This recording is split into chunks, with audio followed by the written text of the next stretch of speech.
Allah yang Maha Kuasa dan Kekal, syukur bagimu atas kesempatan hidup yang boleh kami alami hari ini.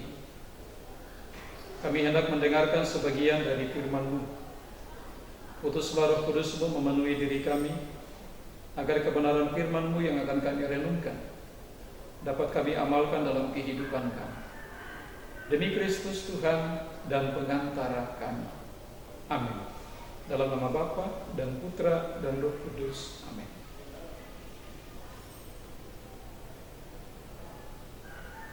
Tuhan bersamamu dan bersama rohmu. Inilah Injil suci menurut Markus. Dimuliakanlah Tuhan. Bab 16 ayat 15 sampai dengan 20. Lalu ia berkata kepada mereka, "Pergilah ke seluruh dunia, beritakanlah Injil kepada segala makhluk. Siapa yang percaya dan dibaptis akan diselamatkan, tetapi siapa yang tidak percaya akan dihukum. Tanda-tanda ini akan menyertai orang-orang yang percaya. Mereka akan mengusir setan-setan demi namaku. Mereka akan berbicara dalam bahasa-bahasa yang baru bagi mereka. Mereka akan memegang ular, dan sekalipun mereka minum racun maut, mereka tidak akan mendapat celaka.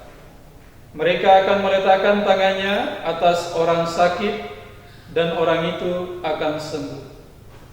Sesudah Tuhan Yesus berbicara demikian kepada mereka, terangkatlah ia ke surga, lalu duduk di sebelah kanan Allah. Mereka pun pergilah memberitakan Injil ke segala penjuru, dan Tuhan turut bekerja dan meneguhkan firman itu dengan tanda-tanda yang menyertainya. Demikianlah sabda Tuhan. Terpujilah Kristus. Saudara-saudari sekalian yang terkasih, pada dasarnya Allah menghendaki agar manusia mengenal kebenaran dan memperoleh keselamatan. Kehendak-kehendak Allah itu terlaksana melalui orang-orang yang dipanggil, lalu kemudian diutus oleh Allah untuk menyatakan kehendak Allah itu dalam seluruh kehadiran mereka, dalam seluruh perhatian mereka, tetapi juga dalam seluruh pelayanan-pelayanan mereka. Dalam Perjanjian Lama kita kenal begitu banyak nabi yang dipanggil bukan tanpa maksud dan tujuan. Mereka dipanggil lalu kemudian diutus juga oleh Tuhan untuk menyatakan kehendak Tuhan itu dalam seluruh pelayanan dan kehadiran mereka. Tidak berhenti situ, dalam Perjanjian Baru juga para murid dipercayakan tugas yang sama. Mereka dipanggil bukan tanpa maksud dan tujuan. Mereka dipanggil lalu kemudian diutus untuk menyatakan kehendak-kehendak Allah dalam kehidupan mereka, dalam pelayanan dan kehadiran mereka. Dalam Injil suci yang baru saja kita dengarkan tadi dari Injil Markus, dikatakan dengan sangat jelas tentang amanat agung yang diberikan oleh Yesus kepada para murid. Lalu ia berkata kepada mereka, "Pergilah ke seluruh dunia, beritakanlah Injil kepada segala makhluk."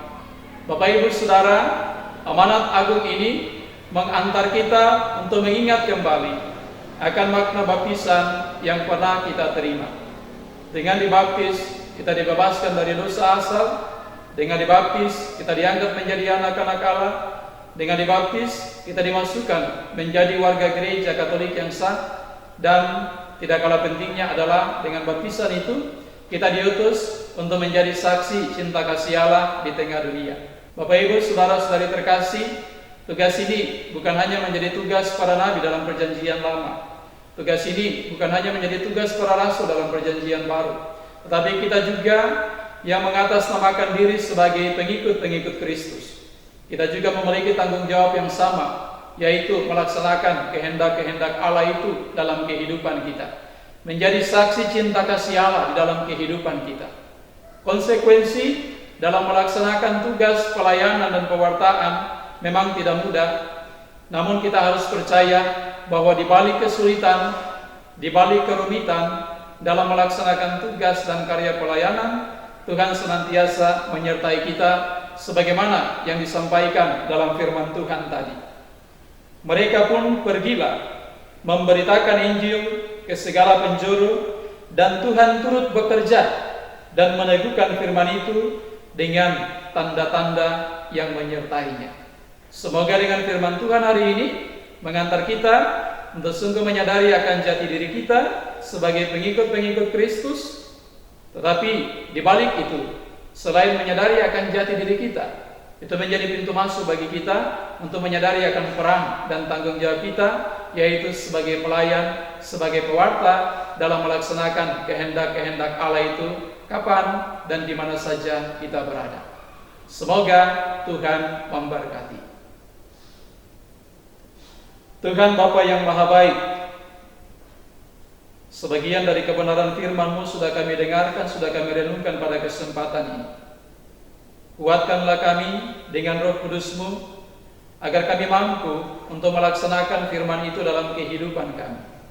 Walau tidak mudah dalam melaksanakan karya pelayanan, namun kami percaya bahwa Tuhan senantiasa menyertai dan menguatkan kami untuk melaksanakan tugas itu.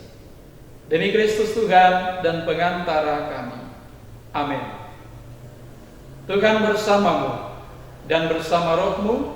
Semoga Allah yang Maha Kuasa memberkati saudara-saudari sekalian, keluarga saudara-saudari sekalian, Bapa dan Putra dan Roh Kudus. Amin.